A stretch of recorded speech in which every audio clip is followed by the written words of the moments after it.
Em 1500, quando os portugueses chegaram ao Brasil, eles encontraram uma terra vastíssima e desconhecida, habitada por povos indígenas que tinham suas próprias culturas e modo de vida. No início, os portugueses não sabiam muito bem o que fazer com o novo território. A extração do pau-brasil, uma árvore com uma resina vermelha valorizada na Europa, foi a primeira grande exploração. Mas logo o interesse dos portugueses cresceu. Eles começaram a ver o Brasil como uma terra cheia de potencial. Foi em 1530, com a chegada de Martim Afonso de Souza, que a colonização começou a se organizar de verdade. Ele fundou a cidade de São Vicente, e mais tarde Salvador seria estabelecida como a primeira capital do Brasil. Mas a vida no Brasil colonial não era fácil. Além de lidar com o clima quente e as doenças, os portugueses enfrentavam resistência de outros povos europeus, como os franceses que também queriam as riquezas do Brasil. Os indígenas, no começo, foram aliados comerciais, mas logo entraram em confronto com os portugueses. A catequização dos nativos pelos jesuítas também gerou conflitos, pois os indígenas foram forçados a adotar costumes e religião do povo europeu. A chegada dos jesuítas foi um marco. Antes de cristianizar os nativos, ajudaram a organizar a sociedade colonial. A política de colonização portuguesa moldou profundamente a nossa visão de sociedade. O controle através da violência, a imposição da religião e a subordinação dos nativos não era apenas um método de conquista, mas sim uma estratégia de dominação que perdurou. A cristianização forçada dos povos indígenas talvez tivesse como objetivo não só converter, mas também quebrar qualquer resistência cultural e política. Quem não se conformava com a imposição da nova ordem entrava em conflito e muitas vezes sofria punição severa.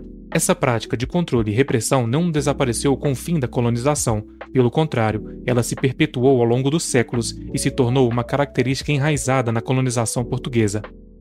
No século XVII, o Brasil começou a tomar forma de uma colônia voltada para o lucro. A cana-de-açúcar virou o centro da economia e, junto com ela, veio o uso massivo do trabalho escravo.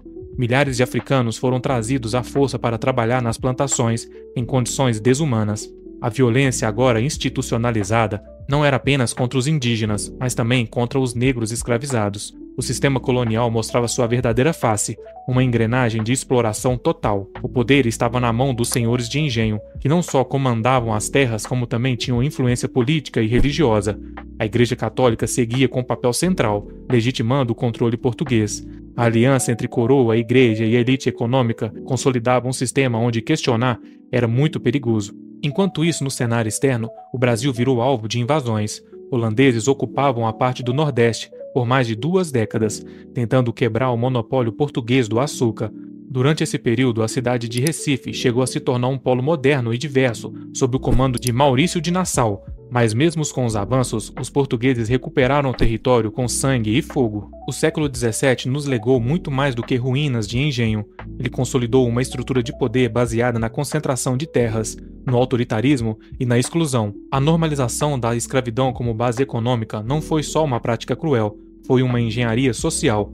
A submissão forçada virou cultura, e quem questionava o sistema passou a ser visto como uma ameaça. Ainda hoje o poder parece concentrado nas mãos de poucos, e quem não está nesse grupo tem a tendência a nunca ser escutado. O silêncio imposto nas senzalas virou, com o tempo, o silêncio de todos que estão fora do grupo que controla o sistema. O Brasil que conhecemos carrega marcas profundas de um século onde o lucro veio antes da vida, e o controle era feito por açúcar e muita dor. O século XVIII, no Brasil, foi um tempo onde tudo brilhava, mas o brilho vinha do ouro. Com grandes descobertas nas Minas Gerais, o país passou a viver uma verdadeira febre do ouro. Portugal, faminto por riqueza, apertou o cerco, criou impostos absurdos como o quinto, que lucrava 20% de todo o ouro extraído direto para a coroa. Mudou alguma coisa hoje? Quando a produção caiu, surgiu a temida derrama, uma cobrança forçada que aterrorizava os colonos. Enquanto a elite se enchia de joias e construía igrejas douradas, a maioria vivia na miséria. Nas cidades mineradoras cresceu a desigualdade, a corrupção e a repressão. O governo português usava violência para manter a ordem e garantir sua fatia. Ou pagava os tributos ou enfrentaria as consequências. O controle era a regra. Mas em meio a tudo isso, algo começou a mudar. O contato com as ideias iluministas que falavam de liberdade, igualdade e fim da tirania chegou ao Brasil. Jovens intelectuais como Tiradentes começaram a questionar. Surgiu a Inconfidência Mineira, um movimento que sonhava com a independência, mas o sonho foi esmagado.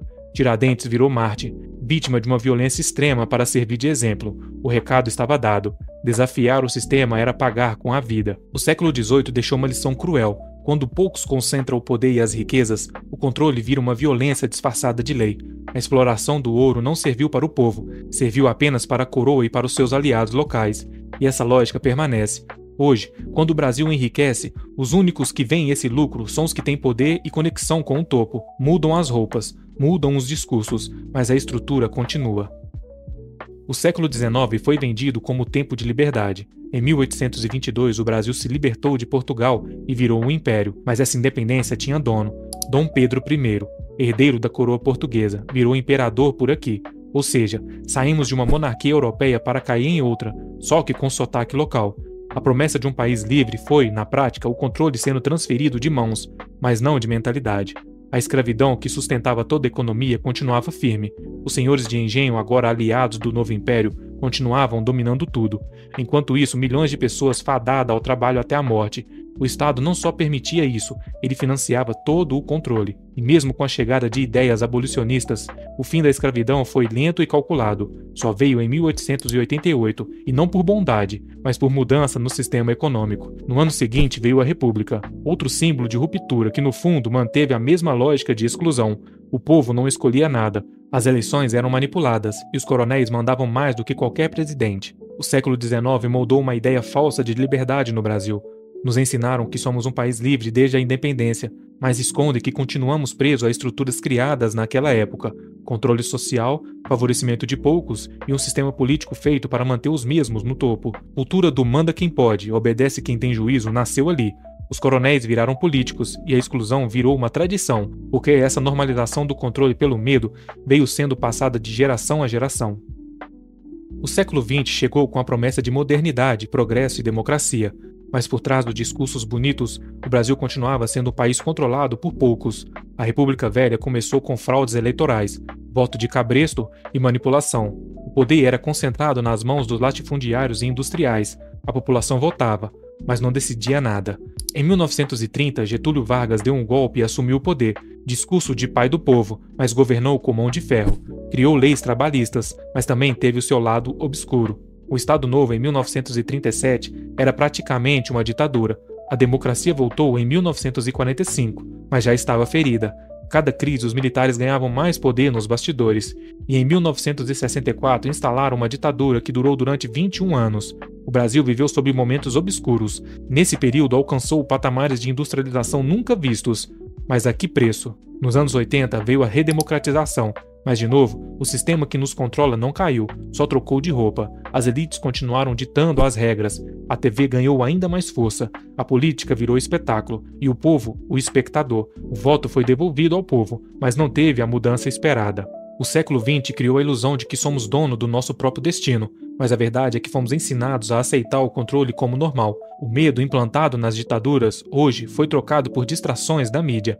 O controle ficou mais sutil, mais sofisticado, mas nunca deixou de existir.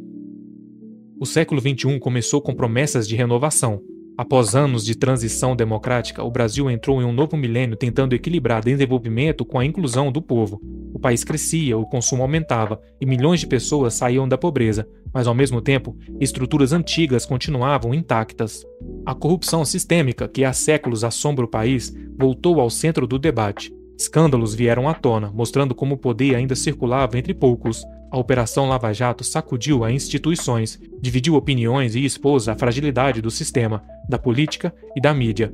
O povo foi às ruas, clamando por justiça, mas a sensação de transformação deu lugar a uma profunda decepção. A confiança na classe política se fragmentou e o brasileiro se viu sem saída. Hoje, o Brasil é um reflexo de sua própria história, um país rico, mas o povo profundamente pobre. As estruturas de controle mudaram de forma, mas seguem atuantes. O desafio do século XXI não é apenas crescer, mas amadurecer como nação, e isso exige encarar o passado e o presente sem ilusões. E para você, o Brasil ainda tem esperança? Responde nos comentários, se inscreva e curta o vídeo para mais vídeos como esse.